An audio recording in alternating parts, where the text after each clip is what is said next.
Cornel Popa. I'm a chef, writer and food activist based in Reykjavik, Iceland.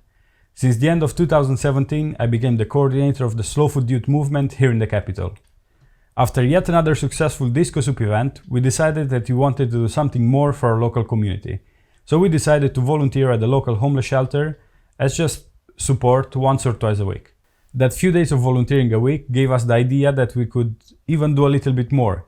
So we decided to offer free cooking classes for the homeless people coming to the shelter and for the ex-convicts that were working and helping out in the kitchen in order to get rid of their sentence. And that's when our project started. Initially there was some doubt about this project, both from my side and from the other people's side. Because obviously I was a new person coming in and they were not used to that.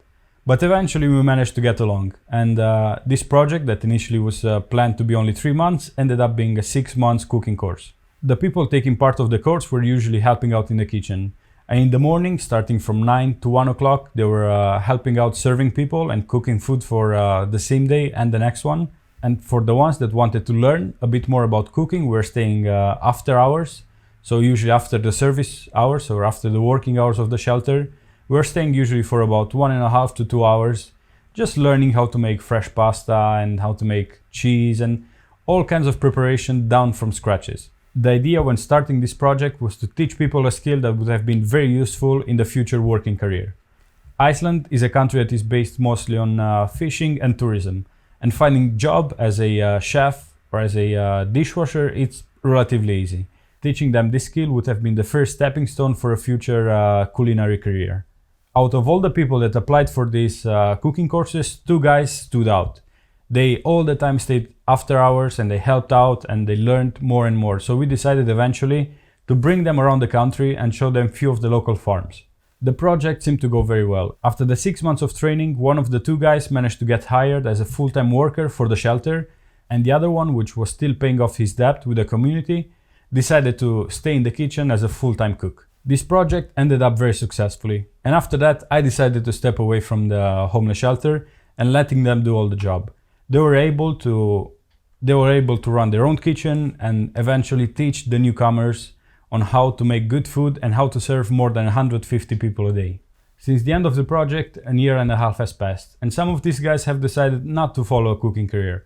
But that doesn't really matter, because in that specific moment they had our training, and you never know in the future, the skill that we helped out with might be helpful or might be not.